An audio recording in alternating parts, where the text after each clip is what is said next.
Jamaa msaidizi wa kocha Pedro alikuja na kuweza kuona kwamba ana uwezo wa kucheza katikati kama namba 9 kivuli, si ndivyo? Na kuweza kulainisha vitu vingi sana, na ndo kazi ya kocha msaidizi. Sio umekaa pale tu, kuna vitu unaweza kumshauri kocha, sababu yeye alikuwa analazimisha kumtoa pembeni Alan Okello. Ilikuwa kule ni kazi ngumu sana. Angalia shughuli anayoifanya pale katikati Alan Okello. Na mimi nawaomba management ya Yanga, kama ana mkataba wa miaka 2, wamuongezee miaka 5 na miaka 7. Naam, at least ile ni pesa. Umri wa Alan Okello ile ni pesa. Dar es Salaam Africans. Mimi nakwambia blaza, hifadhi hii Alan Okello Yanga anapita. Yanga watakuja kupata pesa ndefu sana kupitia kwa yule dogo. Kwa sababu kila kukicha kuna vitu anavifanya. Endapo hata assist atafunga goli. Kwa kuna kazi nyepesi ambayo ameifanya tumeona.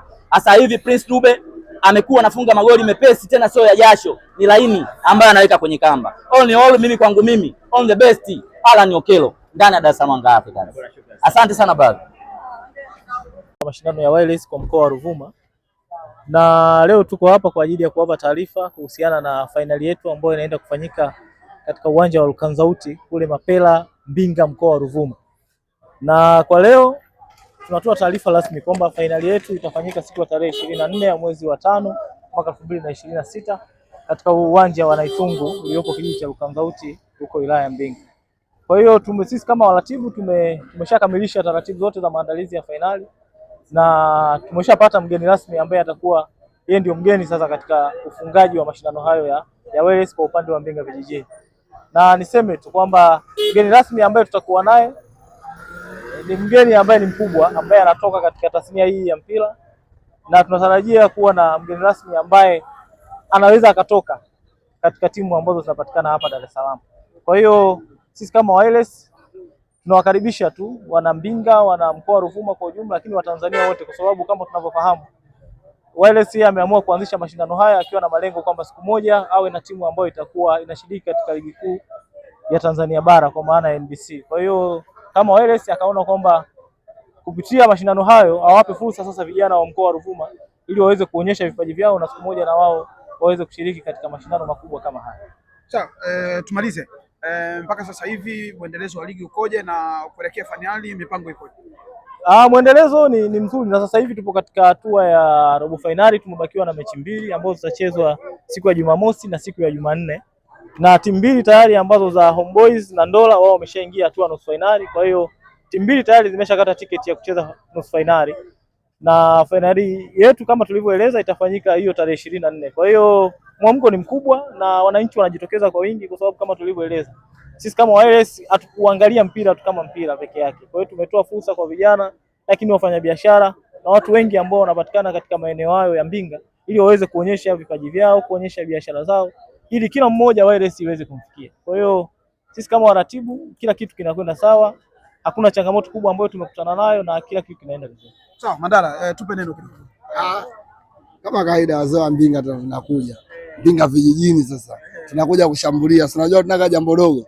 Sisi bwana, lengo kubwa ni kufanya mkoa wa Ruvuma ipate timu ya ligi kuu, kwa sababu ni muda mrefu toka Majimaji ya Songea kushuka daraja, muda mrefu Ruvuma haikupata timu ya ligi kuu. Kwa hiyo sisi kama tunataka kama influencers wa mpira, tunataka tuungane na kupambana na wireless kusupport mkoa wa Ruvuma kupata timu ya ligi kuu. Tunapomwongelea wireless tunajua Mbinga ni kijana ambaye mchapakazi, na tunapomzungumza wireless unaizungumza Mbinga. Kila mtu hahitaji kumzungumza sana wireless kumuelezea kuhusu Mbinga. Wana Dar es Salaam watakao wajue wireless ni mtu ambaye atakayepambania mkoa wa Ruvuma ipate timu ya ligi kuu. Manali vipi? Fresh. Bwana, mimi nimefurahi sana kukutana na mkurugenzi na muasisi wa mashindano haya wa wireless cup. Ameongea fakti zote za mpira na ameongea namna ambavyo matakwa ambayo yanahitaji kwa wana wireless kule. Ameongea kitu, amesema kwamba kutahitajika pia mtu mkubwa kwenye kufungua ile mashindano kule, na sisi kama watu wa mpira tunajua kabisa mtu wa mpira ni nani. Sisi kama wana Yanga tulikuwa tunaomba, bwana mheshimiwa, tulikuwa tunakuomba kwa mikono yote miwili, na ikiwezekana tupige magoti kabisa, ndugu yangu, tunaomba kabisa kwenye haya mashindano utuletee engineer Elisi, mpenda football, mpenda vijana ambaye anapenda michezo ya Tanzania hii iende mbele na kuonyesha vipaji vya kila mmoja ambaye anatamani kupambana kwa ajili ya kuonyesha kipaji chake. Kwa hiyo tunaomba mheshimiwa tunaomba kabisa kwa ukubwa wako na kwa heshima yako tuletee injinia ambaye ni mpenda football, kwa sababu haya mashindano toka mwanzo binafsi nilikuwa nayafuatilia tu kwenye mitandao. Unaona, sijapata nafasi kwa, naona ndugu zangu kina Mandala, kina Godi Yanga, kina Kivo walikuwa wanaenda kule. Kwa hiyo tulikuwa tunaomba ndugu yangu mheshimiwa, kama wewe ni muasisi, tuletee injinia. Injinia ndio kipenzi cha watu wa football. Kijana, huyu ni mratibu. Ndio. Nisikilize. Ndio, mimi ndio mwenye mbinga yangu na wewe ndio mwenye mbinga na wireless. Huyu mratibu. Mkurugenzi wireless. Kwanza nadhani ataona ombi lako wewe kwamba injinia aje katika mashindano haya. Mimi naamini yeye mwenyewe anapenda kwa kitu na atapambana kadiri ya uwezo wake, japo bwana mratibu haja tu kama katuficha tu nani anakuja, kama kodi ninazo kama Ahmed. Ukisikiliza kodi za mheshimiwa Ahmed, kijana amezungumzia mtu mkubwa, anajua mpira. Nisikize mimi, kodi mimi nakupa Ahmed. Unajua mpira ni mafanikio, mpira ni mafanikio, kwa lazima apelekwe mtu ambaye ana mafanikio. Kodi ni ile ile tu, semaji. Wasikia bwana Sosi, aisee, niliposikia Wireless Cup pale Mbinga, kiujumla kama mzao wa Mbinga, kwa kweli ilikosha sana. Alafu nikasikia kuna mwamba Mandala, kijana mpenda mpira, mpenda football, anajua kila kitu. Alafu kila Kevo amewapeka kule, kasema alhamdulillah, Mbinga sasa hivi ni mambo ni moto. Na hii finali kama itakwenda kufanyika, naamini kabisa Mungu anisaidie niweze kuhudhuria haya mashindano. Na sio kama nifike pale, mimi nyumbani mitatu naijua, Makita, uende kule Mbuji kule, siende yani sababu zile, yani kwa nyumbani mbinguni. Mimi nataka kutoa sintofahamu. Ndio. Sisi kama Wireless tumeandaa mashindano katika halmashauri zote mbili za Mbinga mji na Mbinga vijijini. Kwa hiyo tuseme tu na iwe taarifa rasmi, Kariakoo itafika Mbinga. Kwa maana ya Kariakoo tunafahamu. Sema Kariakoo imefika, itafika Mbinga, tunafahamu. Kwa hiyo kama Kariakoo moja itakuwa Mbinga vijijini, basi Kariakoo nyingine itakuwa. Kwa hiyo mimi ndio upande wangu na wao upande wao. Pande zote hapa